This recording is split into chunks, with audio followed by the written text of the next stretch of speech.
It's better like that. Let's see. No, last year I had a lot of anxiety. You do? I'm camera shy, so You know what? yeah. Me too. I work through it. We are live. Hi, everyone. Welcome to the Quest Show. I am Lana Quest. I have a special guest. I'm not even going to do all of the formalities and the spiel. We're going to jump right in. Special guest tonight is Tania Fernandes Anderson. She is Boston Councilwoman, District 7. I'm just excited. I've spoken with her before. She has just won her preliminary election for D7. D7, if you're not familiar with Boston, is serving Roxbury, Dorchester, and parts of the South End. Is that D7? Yeah, and Fenway. Oh, and Fenway. Now, is Fenway South End or no? No, Fenway's Fenway. Oh, yeah, I know Dorchester, Roxbury, and Mattapan. So yes. If you stood at American Legion Highway and faced north, and you hugged your arms around Blue Hill and Walnut around Franklin Park, and you went all the way to Symphony, that's kind of like the best way of putting it. That's okay. That makes sense because I can see that visual. So she is Councilor of D7, Fenway, parts of South End, Dorchester, and Roxbury, and she's out here doing the thing, and I get to talk to her. So I am excited about that. But before I ask her my questions, I just want you to tell the audience a little about yourself and how you got into politics. Yeah, Ilana, thank you so much. It's nice being here with you. Thanks for having me on the show. My name is Tania Fernandes Anderson. As you know, I'm an immigrant from West Africa, Cape Verde. Arrived here like when I was 10. My mom came for a better life, American dream. And then I had to learn very early on about my new culture, right? Becoming actually by definition African American, and I absolutely adored where I lived. Growing up as a kid, you're like, oh, it's Academy Homes, the projects, but absolutely adored. Beautiful memories growing up. Attended the O'Brien School. Also went to Springfield College. Did a lot of work in public health for years, over a couple of decades. Was a foster mom for about 11 years, really enjoyed that. I'm a mother of 2, and my hobbies are sewing and mostly actually, believe it or not, kickboxing and some karate. So those are good hobbies, and you can use them. I feel like I'm on a dating thing, like telling you my hobbies. Sewing and kickboxing. Sewing and kickboxing. Sewing because I gotta fix children's clothes. I wish that I can crochet. That's beautiful. Yeah, that's wonderful. Do a little crocheting. And shout out to O'Brien. I used to go there when it was the Boston Tech. Oh wow. Okay. That is aging me a little. Just a tiny bit. The class before me, probably. Yeah. It wasn't when it was all, well, obviously when it was all boys, but right. But I have some questions for you. Awesome. And one in particular, because Boston is like a whole movement for me. Like, I guess you have to be from here to really understand, New York is New York, but Boston is Boston. We are a movement, and our districts are so commingled and so close to one another. To me, anyway, maybe not to a counselor, but to me, it's just like they're hop, skips, and jumps away. You're right here, and then you're in District 7. It's just like that. So with that being said, how would you prioritize the needs of your constituents while balancing the larger interests of Boston as a whole? Yeah, what a great question. So the first thing I did, honestly, is when I was door knocking and understanding, I worked in a lot of human services, right? So public health, you get to know like different dynamics and aspects of needs or disparities that people or families are facing in Boston. And my clients were all over Boston, right? So, but that doesn't really give you a scope in things in terms of like on a policy level, what needs, or on a budget level, what needs to happen. And then, so as I was running, I would like collect information and really listen to what people were saying. And then on a larger scale, then I put together an advisory council where I would meet with all the civic leaders and stakeholders and begin to document. I collaborated with Northeastern University, and then that's when we really were able to survey the community to be able to figure out, okay, let's do an asset mapping. Let's understand exactly what the assets are from a strength-based approach. Like, what are the beautiful things and what does Roxbury, South End, and Fenway have to offer? And then from there, you could compare it to the deficits. You could say, okay, well, what's missing? What don't we have? What are the needs here? And obviously some research, some comparative analysis throughout from Boston to D7, comparison between Boston and D7. I did that with 311 responses. I did that, believe it or not, I'm like all across the board, like with policy as well. And the balance, I think, is I'm a district councilor. So I represent District 7 and I prioritize District 7 and everyone knows that. And I'm super consistent in saying, look, our needs are your needs. However, in District 7, this is how things are impacting our community, or this is what this is what families are facing. Right. So how do you get community engagement? Because I know, like, when I was younger, like you didn't understand politics and you don't understand like local government. Like even now, because you hear people saying, well, Biden's not doing anything for me, or like they're confused with what, the government does. The federal government is supposed to be doing for you and what your local government is doing for you. So how do you, one, educate people on what local government has to offer, and then how do you get people engaged?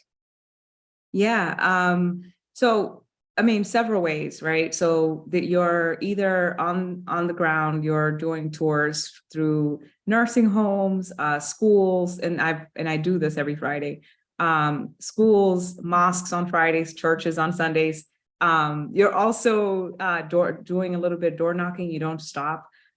Because you are reaching people in different ways, people that face, digital inequities, and as well as you're also sending out, newsletters, you're posting on social media, you are sending out robocalls. There are different ways of collecting this, but essentially you have to have like a really good database of your constituents and understanding the varieties of way of accessing them. So not only do I do, quarterly town halls to reach them, but I also meet with the advisory council that I mentioned earlier every single week on Saturdays. And then, of course, there are different events, office hours, Thursdays for virtual meetings. And then you also do coffee hours Friday mornings at Silver Slipper. So there's all of these different ways of reaching people, but still the inequities are there. Digital access is not something that's prevalent to District 7 or a lot of families in District 7. And so you can send out emails, or maybe you don't have their email, and the administration or the city doesn't actually share the 311 data with those counselors. So it's on you to collect information, phone numbers and everything on your own. And so that's been quite a task. There are 80,000 people in District 7.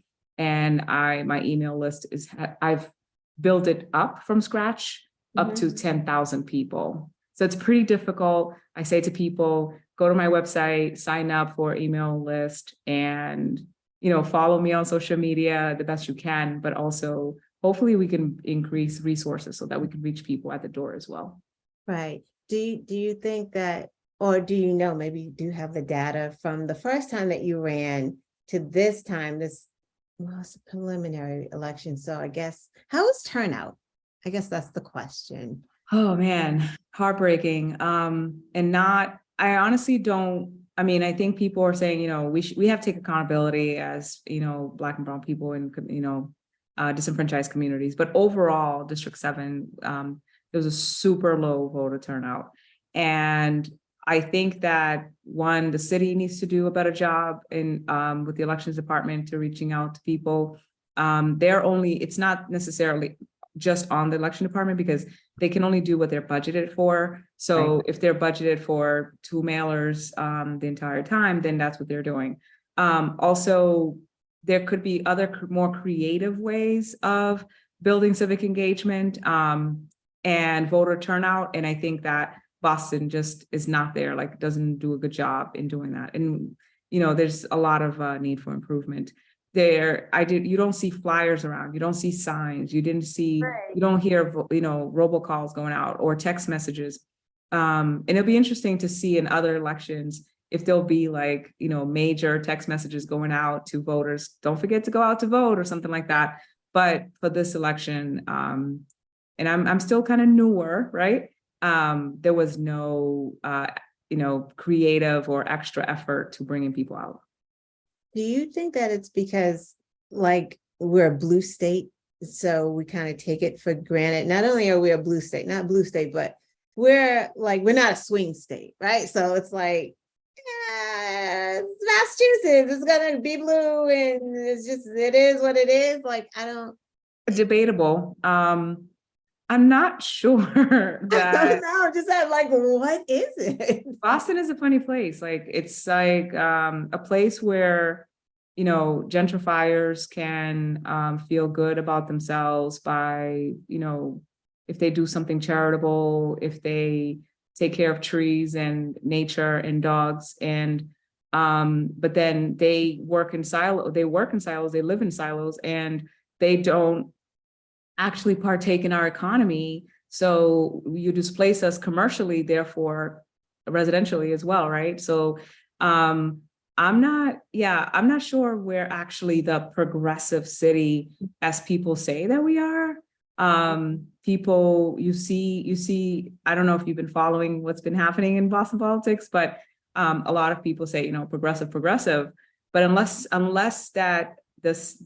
the politicians understand or feel that there's higher voter turnout in certain populations, and that, you're backed by those people, then they don't have to vote with you. They don't have to support you in a policy that's going to impact that community. And it's really sad. So even if it's a progressive thing and it's good for the most vulnerable, the disenfranchised, it just doesn't work out that way. It's very political. There are still a lot of backdoor deals and, trades and transactions. Super transactional, not very progressive at all. And as you see it with policies, even housing policies on a federal level that prevents us from, for example, specifically prioritizing local residents or people by demographics, because that those are the populations impacted, then that means that when you build the housing, even if it's like 1/3 of that is affordable, you can't actually guarantee that you're going to house the people in that neighborhood or in that city. So it's kind of tough, because then the other 2/3 is, wait, are you back with me? No, am I fine? No, I'm just you actually frozen. Oh, you were too.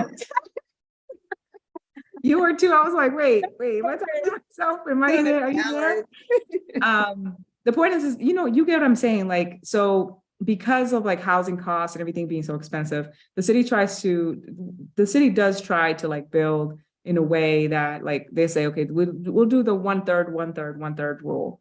And meaning that like 1/3 will be like actually affordable for Roxbury, and the other 1/3 is like maybe 50 to like 80% AMI or something like that, or 70. And then the other up at 1/3 is like market, or like 70 to market to 110 AMI. Now, none of that, it represents what the population in Roxbury, right?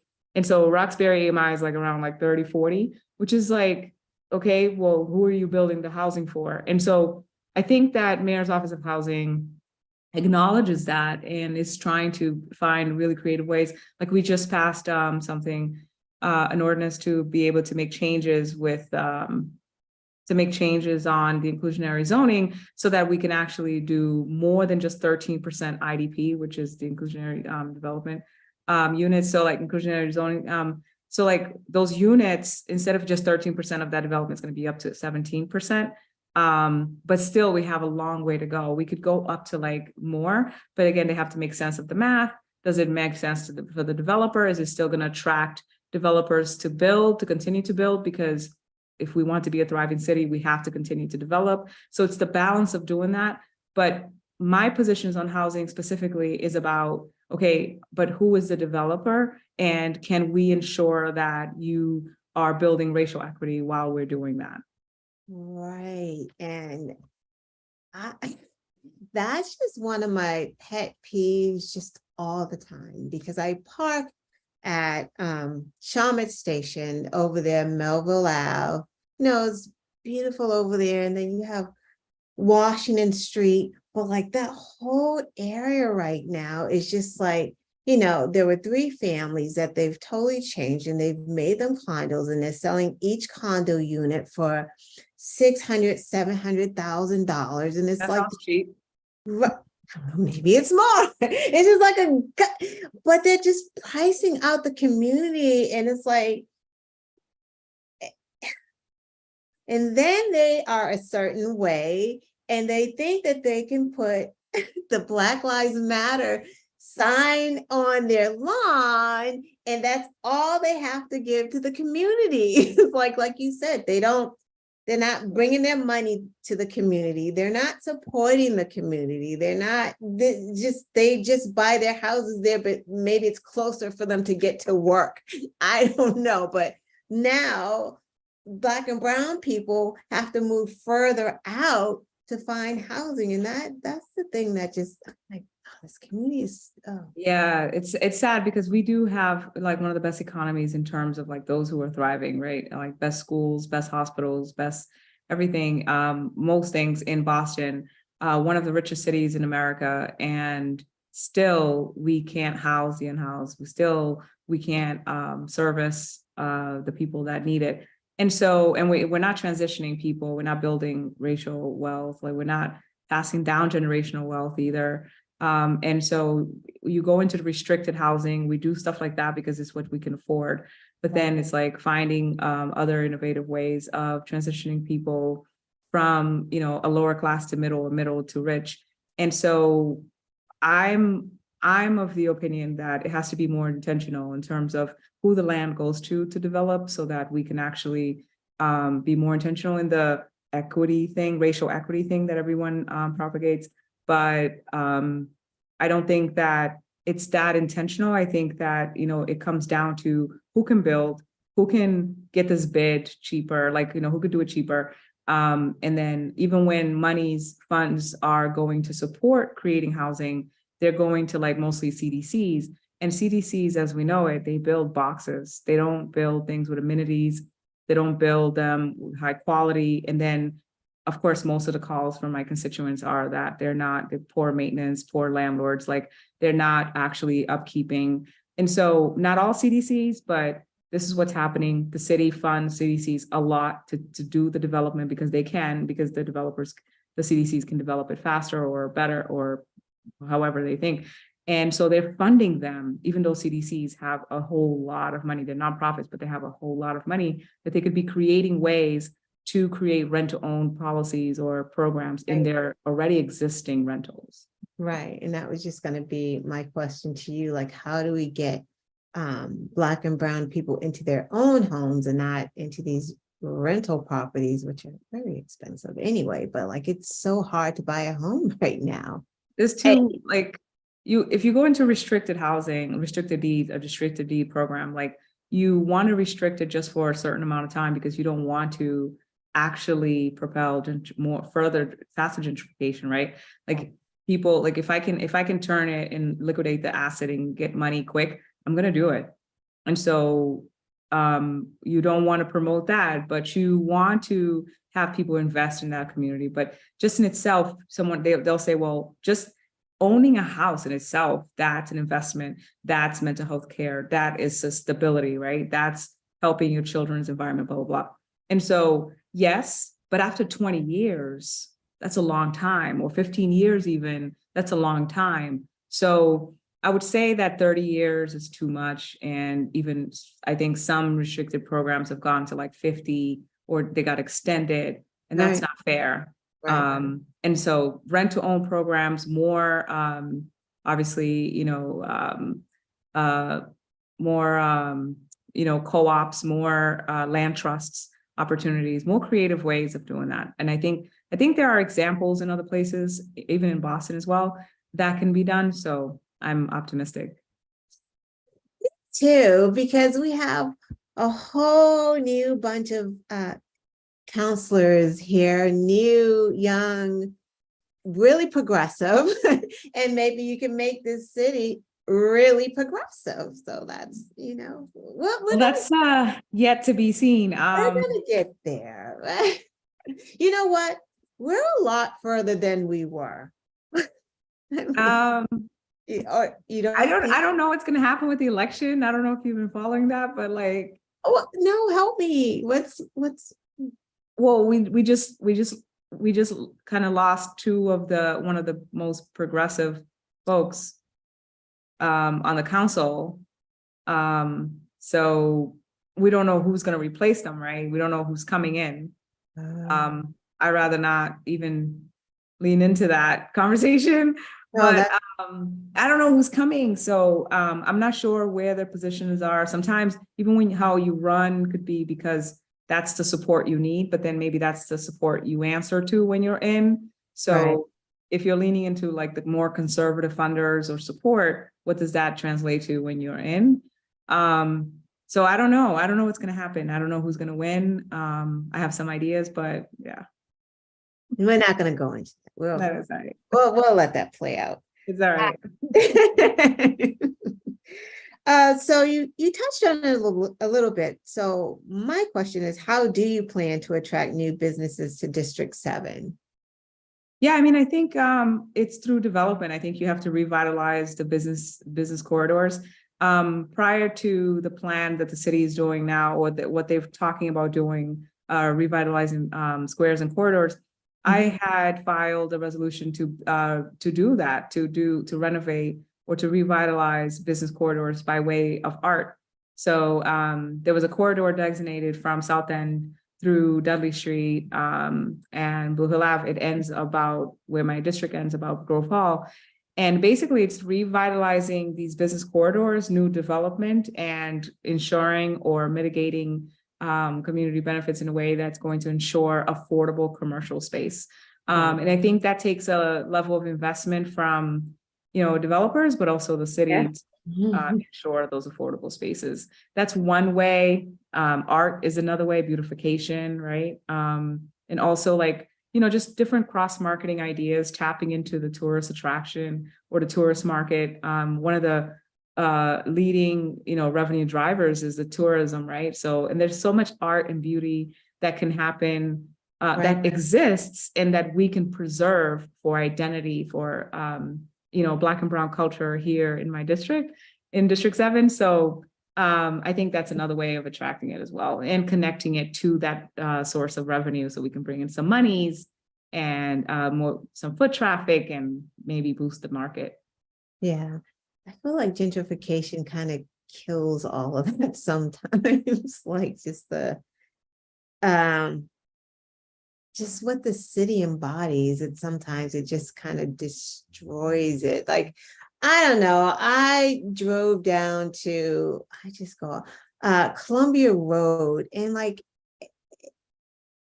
it was just different. I don't know, years ago, there would be like, you have the guy selling the incense, like you had, it's just the spirit of Boston. It's how Boston is. And then once it gets gentrified, it's like the culture gets thrown away. And that is what kills me the most. It's just like, what is this place? Yeah. Like, people are like, I guess A lot of people view this as progress and they say, well, we could be like the seaport but nope, people in Roxbury don't want that. And it's like, no, we want it. We want you not to push us out. Right. We want to share space with you. It's the typical colonial narrative that if you come in and if you're not letting me in, it's because you don't want my existence. It's like, no, it's more like I need to live too. I need to survive too. Right. And yeah, absolutely. Gentrifiers for the most part. And I tell people all the time, like, whether white, black, whatever you are, like when you come into, a neighbor, like a community such as like Roxbury or in Boston in general, go to the mom and pop shops, support the local businesses, right? And help the Black and brown business thrive and stay. And it's true. They do live in silos. They don't speak. They don't say hello. And for the most part, they isolate themselves until until the infrastructure is completely changed for them. Right. And then you'll see them integrating a little bit more, which is so heartbreaking because what is the narrative going to be 10 years from now?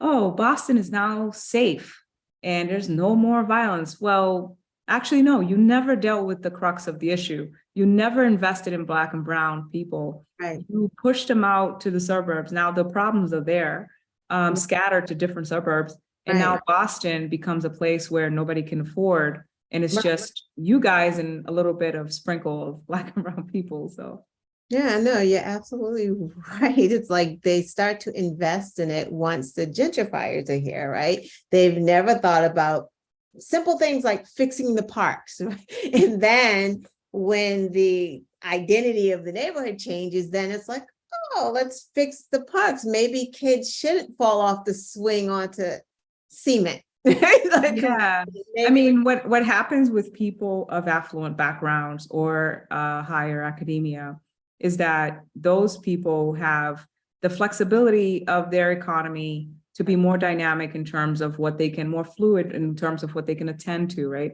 They have the flexibility of going to a civic meeting or of attending or of voting or of being engaged.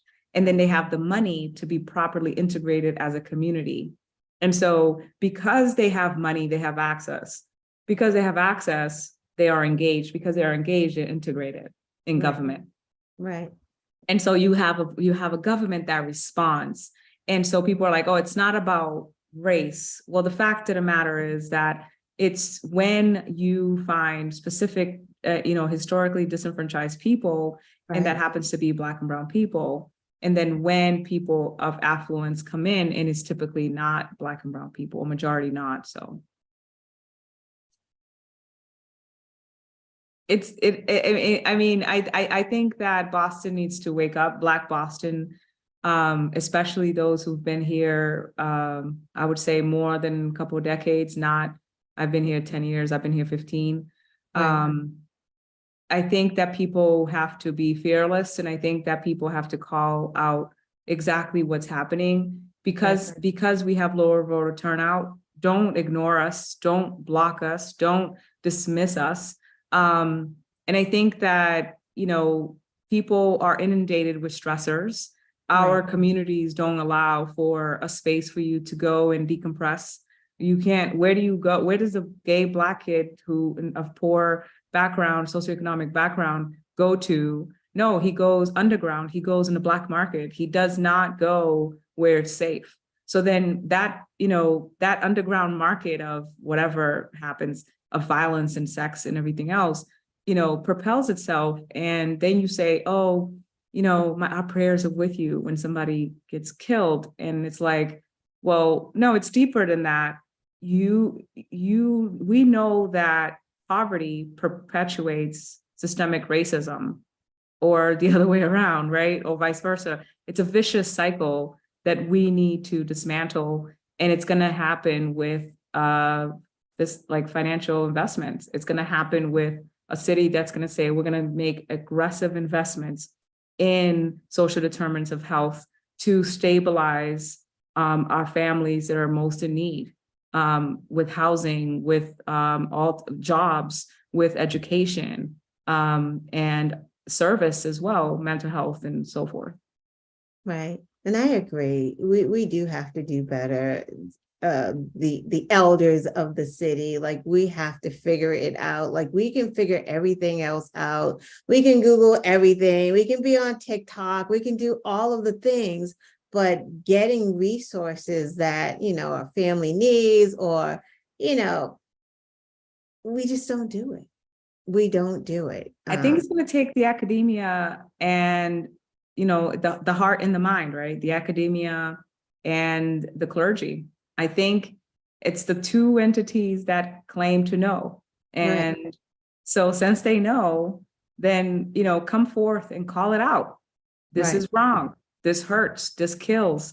Black people die 23 years sooner in Roxbury than they do with their counterparts in Back Bay, just a mile away. So and I think that depravity causes us to be afraid of leveraging our advancement I'm afraid of losing this opportunity or this job because I got to feed my kids. It's survival. And so you don't necessarily have to blame the victim for not speaking up and losing their job. I'm not going to say to my Black sister or my Black brother, hey, you should come and fight with me and speak up. Well, that's hard, right? But I will encourage people to be fearless, because I do feel that, the oppressed has a responsibility not to fight oppression, but at some point you're blaming the victim. So where do you start, right? So that's why I don't want to make it a us and them thing. I want to make it a collaboration. I've made it clear to, the mayor that, I am here to do a job and I want to build a relationship with the administration. Whether or not that's received, or, whether or not I'm perceived to be someone that could do that, that's on them. I'll continue to do the work. I've delivered a lot to my district. I've built a lot of platforms to educate my district on budget, on policies, to integrate them in terms of navigating resources. But again, you need relationships, so I don't take it personal. When I agree with a policy, I will vote accordingly. I'm not going to be upset about the last thing. It takes a level of professionalism and maturity for you to say, this is practical, this makes sense, I will vote on that. Irrespective of your feelings or whatever happened in the past. It's about the people. Right. Move yourself. And I think a lot of it, again, depravity is a mother. Like you become a token, you become the face that represents that diversity and inclusion. And in Boston, too often we're used as tokens, and it's pretty sad because we are getting displaced, and we are not. When you look at institutions, when you look at universities, when you look at hospitals, even nonprofits, when you look at bigger nonprofits, when you look at city departments, and this doesn't necessarily speak to this mayor now because it takes time to change, but in the upper management, it's not Black and brown people. And so there's a severe disparity too, like a huge gap. And so when people say, oh, systemic racism doesn't exist, and you're like, okay, well, let me show you the numbers, because but who's saying that other than because that's how can it not exist? Like, it's not this, nothing is equitable yet. And if it didn't exist, they wouldn't be trying so hard to take things from us. Like, I don't.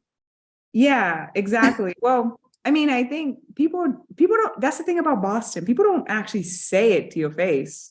Well, we're talking, I got to keep being right here in Boston. And Boston is very interesting. And I was just having a conversation with my friend, and he's in Atlanta.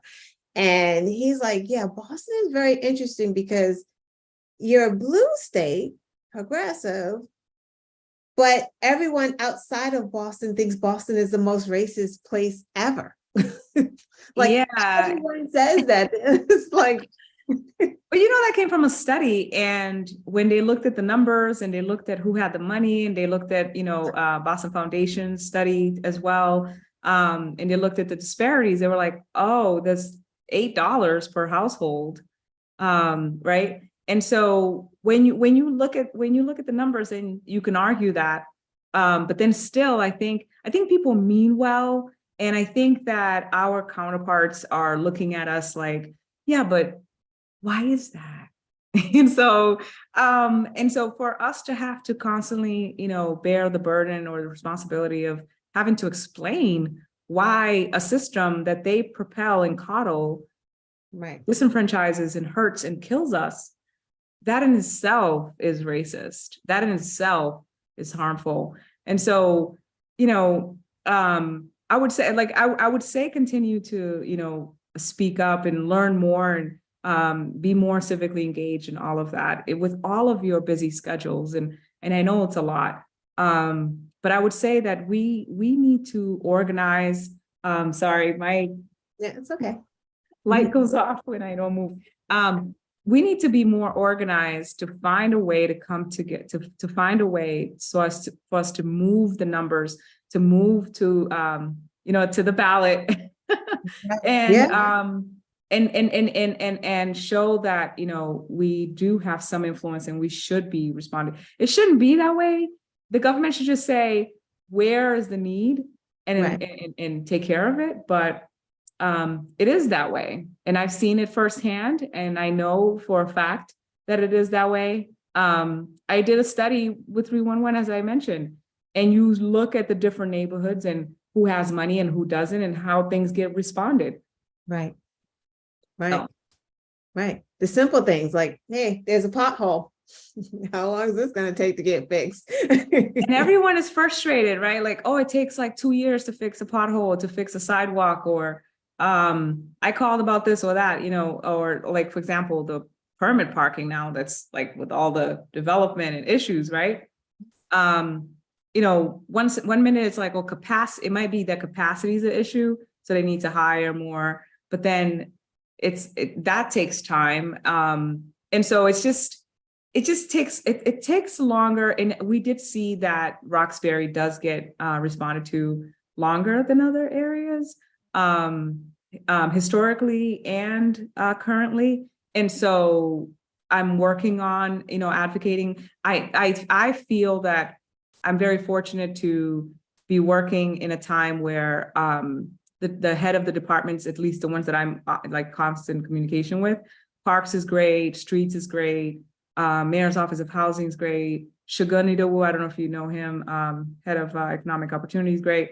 There are certain departments that are like really good, like, let's go, just responsive. And so it's slowly picking up, but there are a list of things that they called like 3 years ago, before I was even here.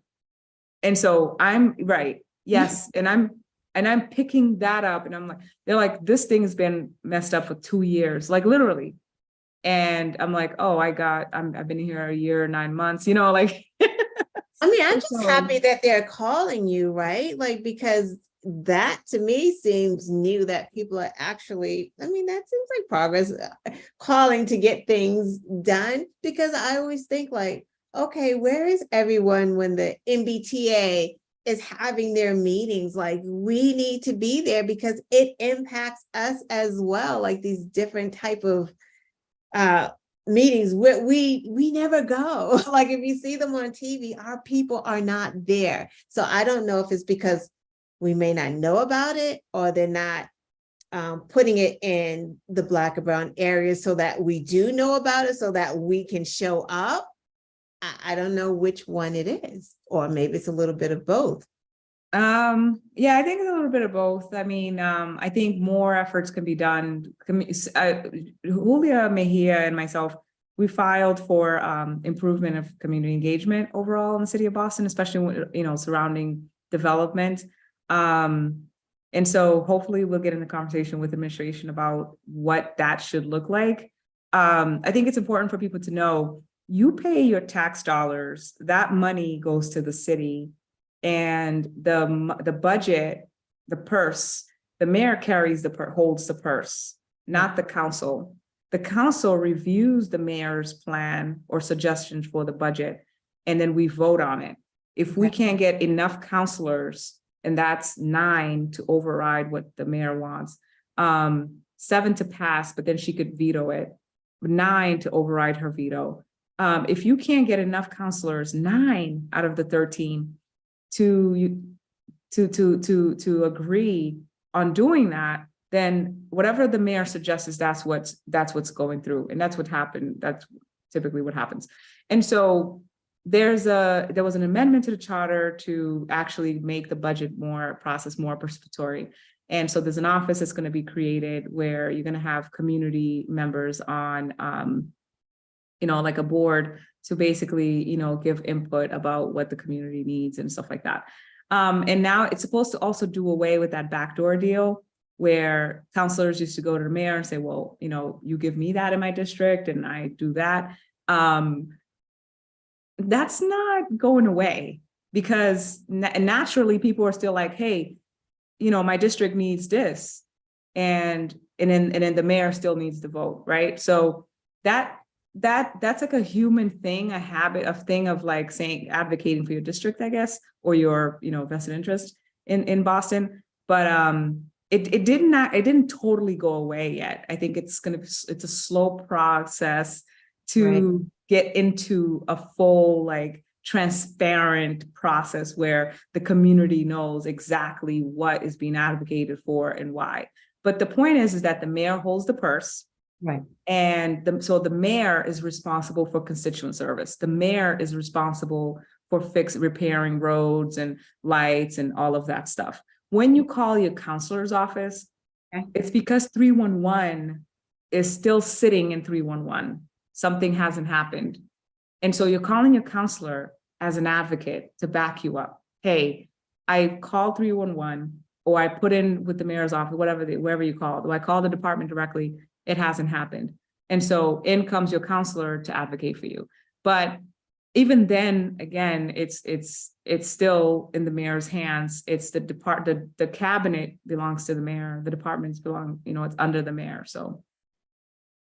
Oh, that's an interesting, and that was a lesson because see, I thought that I knew how government worked. Local government's a little different. Yeah. A lot of people call upset, and I believe people deserve the best customer service. And we're here for service, right? To serve. And so, you have to be patient. And meanwhile, you're trying to gather all their information so that you can put them in a system so that in the future you can update them on how to access things differently. And while trying to build a platform, while facilitating workshops or town hall meetings or whatever, so that you can teach, people about different levels and how things function. So it's a fun job overall. I know that I'm like, let me tell you about all this boring stuff, but it's a fun job. It's really rewarding. People, for the most part, I truly believe that people are good. People are innately good, and people are not necessarily evil. They're ignorant. And so, for me, that's the aim that I take. And so, I try to be as forgiving as I want people to be with me. And I think that's, what I mean? I think that takes me a long way. That helps me with patience. That helps me with service. Right. I don't want to end on that. I want to ask you one more question. Yeah, sorry. Although that would have been a great, and I love that. But I do want to talk about environmental racism just a little bit because, as more developments are going up into the city, there are more buses, there are more cars coming, there are more people, and as we both know. Bike lanes. Huh? Bike lanes. Exactly, bike lane. Well, that's a whole nother thing that's a whole nother thing. I'm gonna stay at environmental racism, but we know that it impacts Black and brown people the most because of just the fumes from the cars, brick buildings, the heat from the heat waves, people with asthma, and I don't know if you looked at the data, what, your districts compared to the other districts and what, your constituents are, I don't want to say suffering from asthma, but like if, there are more people in your district that have asthma or heart conditions or things that, environmental is a byproduct of their environment.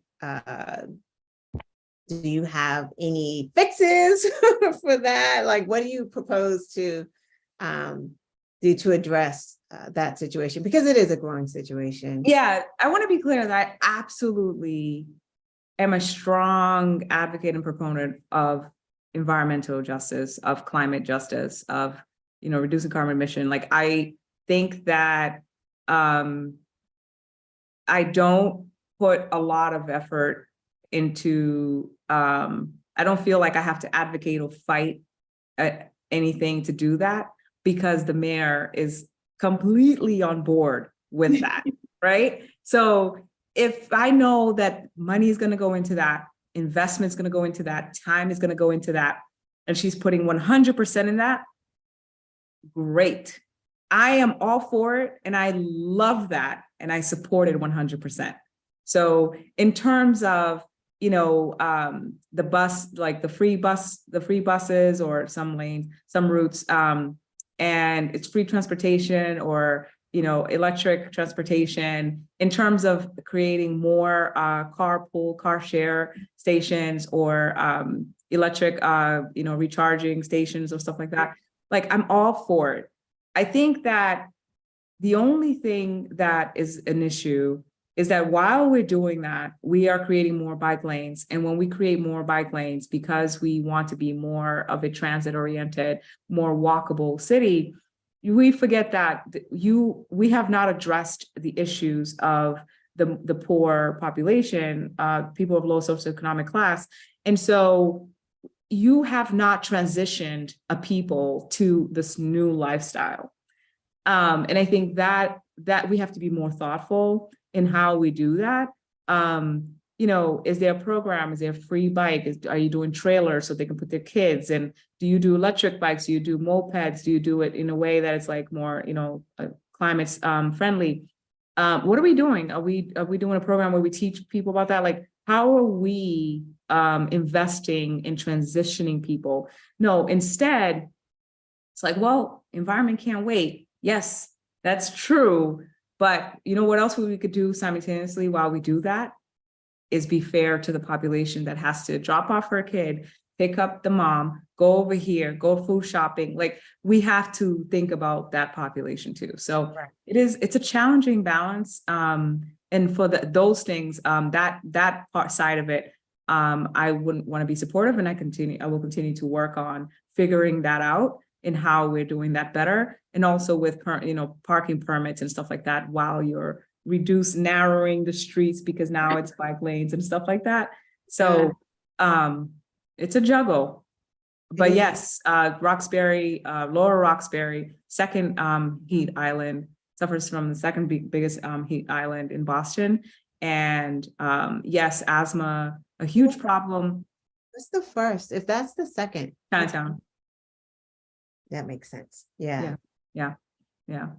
And so, so you see the parks and recreation investing in areas and prioritizing Chinatown in terms of capital investments for open space and green space, adding trees or canopies, or and then you also see that investment in Roxbury, somewhat less than Chinatown, but it's because it's a priority thing of where, who is a priority in terms of like, where the issue is the worst.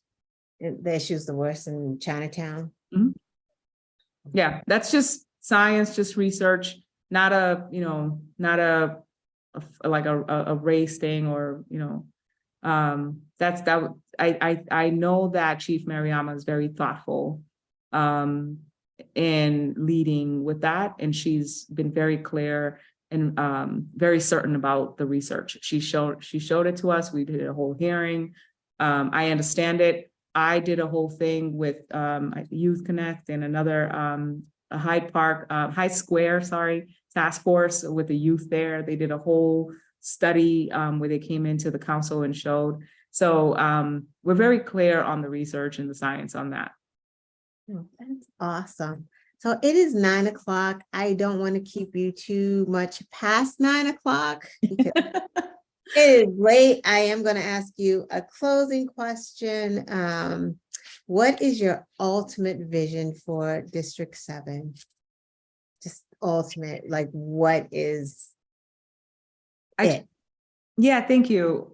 Ultimately, I think integration, and integration to me means that people have access and they understand exactly how to navigate platforms to utilize the resources that Boston has to offer.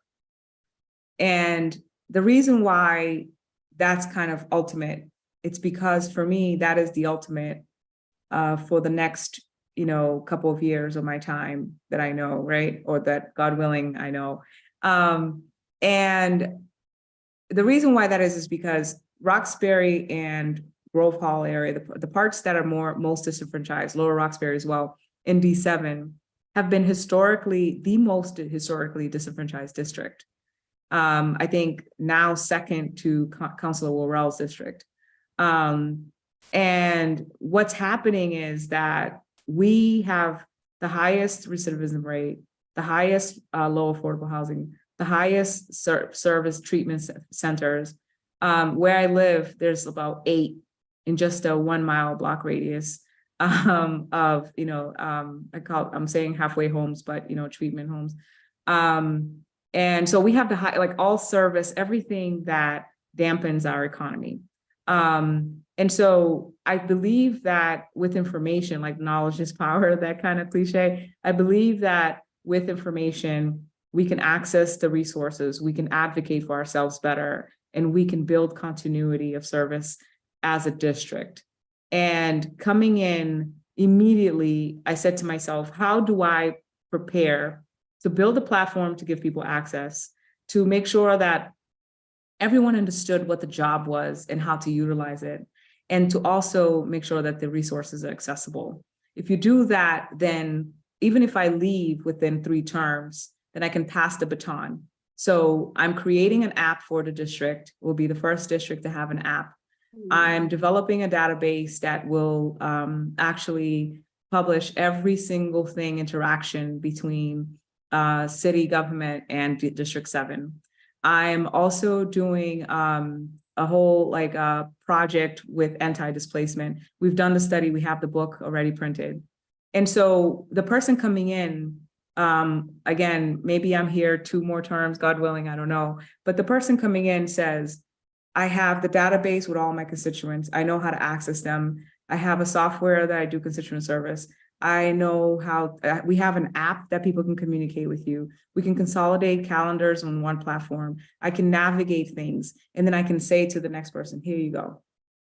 And that is how you build power, because then it's solid service and people can begin to actually, you can build that continuity so people are organized and people feeling safe and they feel responded to. And that's amazing. And every district should have something like that. What a good idea. A whole app like that. Thank you. That makes sense. Oh my gosh. Thank you, Tania. I'm so glad that I had a chance to speak to you again. I always learn something new and I love learning new stuff. As I said, I'm going to put this on, I'll send you a link. I'll put it on Twitter, Facebook, all of those places. I'll add your information to the description where people can find you and follow you and all of that good stuff. And thank you so much for coming. You have to come back. Yes, I love talking to you. This is not the sexiest conversation, but I promise to be more entertaining next time. Oh, it's fine. I learn. By the way, I'm the one who created the rent to own project. So the RFP that went out to rent to own.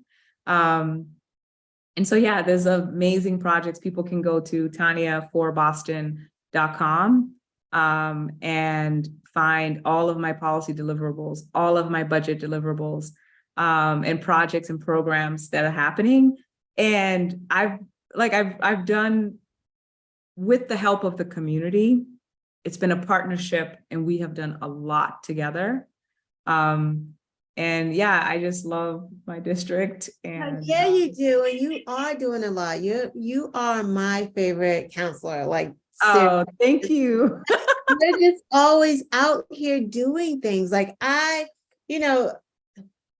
growing up and just, as I've gotten older, when I was young, I used to see some, Mel King, there's different ones. And then there was a time that I just didn't see Boston counselors. I don't live in Boston right now, I'm right outside of Boston, but I lived in Boston for decades, right? But I didn't see anyone, but and maybe it's social media too, but I just see you. I know what you're doing. Like, I'm so happy for you.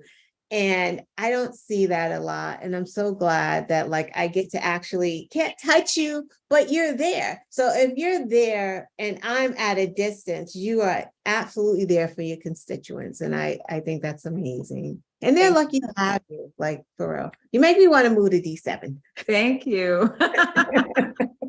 Thank you. That's the best compliment. Thank you. Everybody wants to live in D7. Man, seriously, D7 is up and coming. Stop. Back in the day, it used to be, I don't even know what district it was, but it was Mattapan. But it's Mattapan when you have Roxbury. Stop. But everybody, listen, they love the ghetto. No, I'm kidding. I'm not kidding. Okay. Love Roxbury. Let's completely overthrow this, the negative connotation with the word ghetto, first of all. They do love it. They want to be here. Everybody wants to be here. They know it. They love our culture. We sit and play dominoes on the porch. They sit and do crossword puzzles and their dog and drink tea. We drink tea and we do dominoes, whatever. Y'all want that. Everybody wants that. People are people. People are human. You want to be free. You want to be here where things are happening, where things are alive, where there's color, where there's love, where there's Black women nurture you to life. Yeah, right. From the porch, braiding hair. Stop. Yes. So thank you so much, Tania. Thank you, Lana. So much. Have a good night. You too. Thursday. Happy Friday. Happy Friday. See you later. Bye-bye. Thank you.